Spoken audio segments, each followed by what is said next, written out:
いらないことをしない。うん。究極に熱を加えずに超ゆっくり削る。それに一番近いのは多分旋盤じゃないかな。強いて言えば究極に焼き入れを完璧にする。端から端まで HRC でも誤差0.5以下。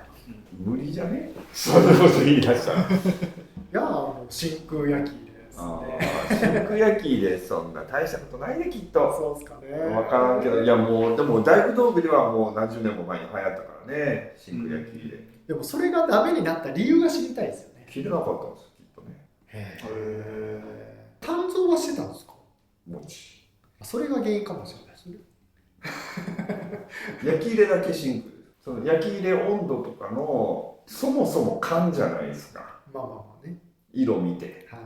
この色やーってチューってやるわけですよ。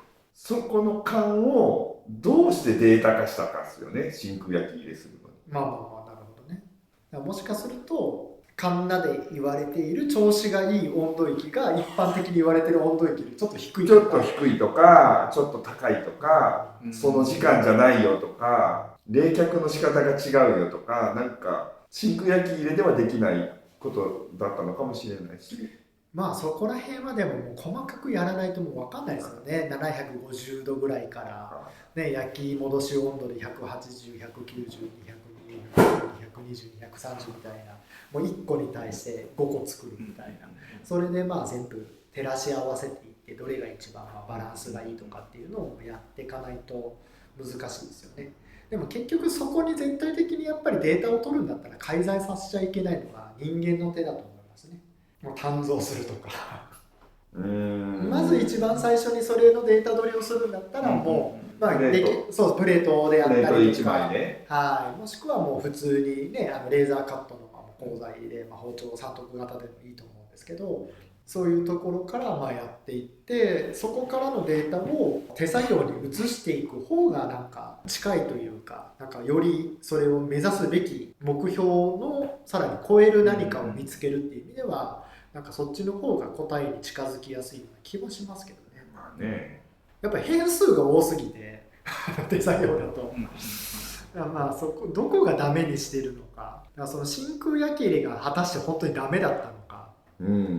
いや真空焼き入れがダメだったんだと思いますよ。だって鍛冶屋は知ってますけど、誰がやったんだか、真空焼き入れじゃないやつは大丈夫です。なるほどそうなんだ。じゃあもしかすると鋼材的な問題があるかもしれないですね。鋼材一緒です。その真空焼き入れで剥く鋼材と剥かない鋼材ってことですね。真空焼き、白スウェーデン青とあるんじゃないですか。それ以外のっていう、包丁でいうとステンレス系とかああ、粉末そっち系ね。それはちょっと分かんないです。温度帯も違うし、焼き入れの仕方も違うんで、そうですね。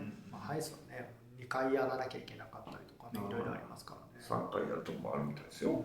でもどっちに転んでもステン系統、ハイス系統はもうね、通常のああいうレーンの焼き入れか、ソルトバスか真空か、そっち系しかそもそも存在しないんで、なかなか1050度をね、一定温度でずっと温め続けられるっていうのはちょっと手作業では無理なんでね。難しいですね。でもこの時代において鍛造がどこまで本当に意味があるのかはちょっと難しいですね。